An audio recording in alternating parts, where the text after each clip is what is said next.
اکل عین کاف پیش لام کل اور ارینا 2 قبیلے تھے جن کے 8 آدمی مدینہ منورہ آئے اور مسلمان ہو گئے، مگر ان کو مدینہ کی آب و ہوا راس نہ آئی اور بیمار ہو گئے۔ جانب عالم صلی اللہ علیہ وسلم نے ان کو وہاں بھیج دیا جہاں صدقہ کے اونٹ رکھے جاتے تھے تاکہ اونٹنیوں کا دودھ وغیرہ پی کر وہ صحت یاب ہو جائیں، مگر ان بدبختوں نے جانب عالم صلی اللہ علیہ وسلم کے اس حسن سلوک کا یہ صلہ دیا کہ جب صحت مند ہو گئے تو مرتد ہو گئے، اور اونٹوں کی دیکھ بھال پر معمور جانب عالم صلی اللہ علیہ وسلم کے غلام حضرت یسار کو انتہائی شفقانہ طریقے سے قتل کر دیا۔ ظالموں نے ان کے ہاتھ پاؤں کاٹ ڈالے، آنکھوں میں کانٹے گھسیڑ دیے اور ان کو صحرا میں تڑپتا چھوڑ کر اونٹوں کو بہا لے گئے۔ حضرت یسار بھوکے پیاسے تڑپ تڑپ کر شہید ہو گئے۔ جانب عالم صلی اللہ علیہ وسلم کو ان کی اس حرکت کا پتہ چلا تو آپ بے حد غصہ ہوئے اور فوراً ان کے تعاقب میں چند افراد بھیجے جنہوں نے جلد ہی ان کو جا پکڑا اور باندھ کر لے آئے۔ جانب عالم صلی اللہ علیہ وسلم نے حکم دیا کہ ان سے پورا پورا قصاص لیا جائے۔ قصاص کا مطلب ہوتا ہے جان کے بدلے جان، ہاتھ کے بدلے ہاتھ، کان کے بدلے کان، ناک کے بدلے ناک، اور ان کے ساتھ وہی سلوک کیا جائے جو انہوں نے حضرت یسار کے ساتھ کیا تھا۔ چنانچہ ان کو بھی ہاتھ پاؤں کاٹ کر اور اندھا کر کے مار ڈالا گیا۔ یہ سیرت ابن ہشام جلد 2 صفحہ 147 پر، اور بخاری اور مسلم میں بھی یہ واقعہ ہے، مگر ان کے بیان کردہ تفصیلات میں نے آپ کے سامنے عرض نہیں کی کیونکہ ان سے تھوڑا سا اختلاف ہے۔ اس کے بعد سریہ عمر ابن امیہ یہ وقوع پذیر ہوا۔ یہ سریہ ابو سفیان کی ایک دھوکہ بازی کا جواب تھا۔ ایک دن ابو سفیان نے مجمع عام میں کہا کہ محمد مدینہ کے بازاروں میں مزے سے چلتا پھرتا ہے، نہ اس کے ساتھ کوئی محافظ ہوتا ہے، نہ اور کسی طرح کی احتیاطی تدبیر کی جاتی ہے۔ کیا کوئی ایسا باہمت شخص نہیں ہے جو اچانک حملہ کر کے اس کو مار ڈالے؟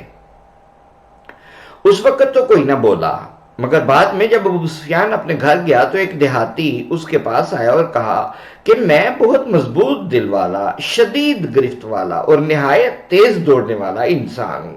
اگر تم میری امداد کرو تو میں اپنے خنجر سے محمد کا خاتمہ کر سکتا ہوں، اور چونکہ میں بہت تیز دوڑتا ہوں اس لیے میرے پکڑے جانے کا کوئی بھی خطرہ نہیں ہے۔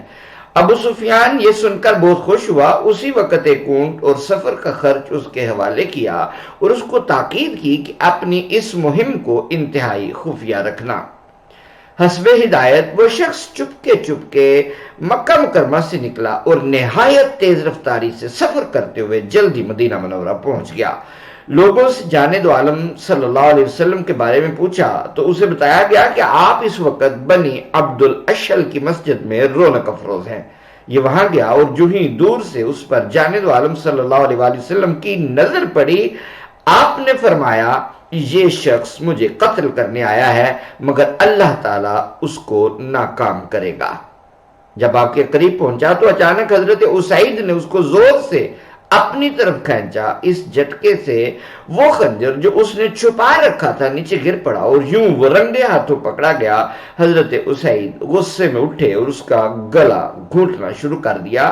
وہ چلایا مجھے مت مارو، مجھے مت مارو۔ جانب عالم صلی اللہ علیہ وسلم نے پوچھا سچ سچ بتا کہ تو کون ہے اور کیوں آیا ہے؟ اس نے کہا اگر میں سچی بات بتا دوں تو کیا مجھے جان کی امان مل جائے گی؟ جانب عالم صلی اللہ علیہ وسلم نے فرمایا ہاں۔ اس نے سب کچھ پوری تفصیل سے بتا دیا اور جانب عالم صلی اللہ علیہ وسلم نے حسب وعدہ اس کو رہا کر دیا۔ وہ خوش نصیب انسان اسی وقت کلمہ پڑھ کر مسلمان ہو گیا اور آپ سے مخاطب ہو کر گویا ہوا یا رسول اللہ، اللہ کی قسم میں آج تک کسی انسان سے خوف زدہ نہیں ہوا، مگر آپ کو دیکھتے ہی مجھ پر ہیبت طاری ہو گئی اور آپ کا رعب چھا گیا۔ پھر آپ از خود میرے ارادے سے بھی مطلع ہو گئے، یعنی آپ کو پتہ چل گیا کہ میں کس لیے آیا ہوں، حالانکہ میں نے کسی سے ذکر تک نہیں کیا۔ یہ دیکھ کر مجھے یقین ہو گیا کہ آپ حق پر ہیں اور اللہ آپ کا نگہبان ہے۔ ابو سفیان اور اس کے ساتھی بلا شبہ شیطانی ٹولہ ہیں۔ جانب عالم صلی اللہ علیہ وسلم ان کی باتیں سنتے ہوئے مسکراتے رہے۔ بات ختم ہوئی تو انہوں نے اجازت طلب کی، آپ نے اجازت دے دی اور وہ رخصت ہو گئے۔ ابو سفیان کی اس حرکت کے جواب میں جانب عالم نے حضرت عمر ابن امیہ زمری کو بھیجا کہ وہ ابو سفیان کو قتل کر دیں۔ یہی مہم سریہ عمر ابن امیہ زمری کے نام موسوم ہے۔ حضرت عمر نے صرف ایک آدمی ساتھ لیا اور اس مہم پر روانہ ہو گئے۔ چند دن سفر کرنے کے بعد مکہ مکرمہ پہنچے اور احتیاط کے پیش نظر دن کے بجائے عشاء کے وقت مکہ میں داخل ہوئے۔ حضرت عمر بن امیہ زمری کے ساتھی نے کہا کہ پہلے حسب دستور ہمیں طواف کر لینا چاہیے۔ حضرت عمر نے کہا کہ اس وقت لوگ گھروں سے باہر بیٹھے ہوتے ہیں، اگر کسی نے پہچان لیا تو ہمارے لیے دشواریاں پیدا ہو جائیں گی، مگر ساتھی نہ مانا اور طواف کرنے پر اصرار کرتا رہا۔ آخر حضرت عمر مجبور ہو گئے اور دونوں طواف کرنے حرم شریف میں چلے گئے۔ طواف کا مرحلہ تو بخیریت گزر گیا، لیکن جو ہی طواف کر کے باہر نکلے ایک آدمی نے حضرت عمر بن امیہ زمری کو پہچان لیا اور چلانے لگا، لوگوں یہ رہا عمر ابن امیہ زمری، یہ ضرور کسی برے ارادے سے مکہ میں داخل ہوا ہے۔ اس کی آواز سن کر چاروں طرف سے مشرکین دوڑ پڑے اور ان کو گھیرنے کی کوشش کرنے لگے۔ یہ دونوں بھاگ کر تیزی سے ایک پہاڑ پر چڑھے اور ایک غار میں روپوش ہو گئے۔ مشرکین کافی دیر تک ان کو ڈھونڈتے رہے مگر اندھیرے کی وجہ سے کامیاب نہ ہو سکے اور واپس چلے گئے۔ اس طرح رات تو بخیریت گزر گئی، البتہ صبح ایک آدمی آدم کا، وہ آیا تو کسی اور غرض سے تھا، مگر بدقسمتی سے وہ ایسی جگہ پہنچ گیا جہاں سے اس کی نگاہ حضرت عمر بن امیہ زمری پر پڑ سکتی تھی۔ حضرت عمر نے یہ سوچ کر کہ اگر اس نے ہمیں دیکھ لیا تو چیخ کر اہل مکہ کو خبردار کر دے گا، اس پر حملہ کر دیا، لیکن جس خطرے کے انسداد کے لیے یہ حملہ کیا گیا تھا وہ مقصد پورا نہ ہو سکا، کیونکہ اس نے زخمی ہو کر اتنے زور سے چیخ ماری کہ پورے مکہ میں سنی گئی۔ حضرت عمر جلدی سے پھر غار میں گھس گئے اور غار کا دہانہ پتھروں سے بند کر دیا۔ اہل مکہ چیخ سن کر دوڑے دوڑے آئے اور جب وہاں پہنچے تو زخمی مجروح پر عالم نزع طاری تھا۔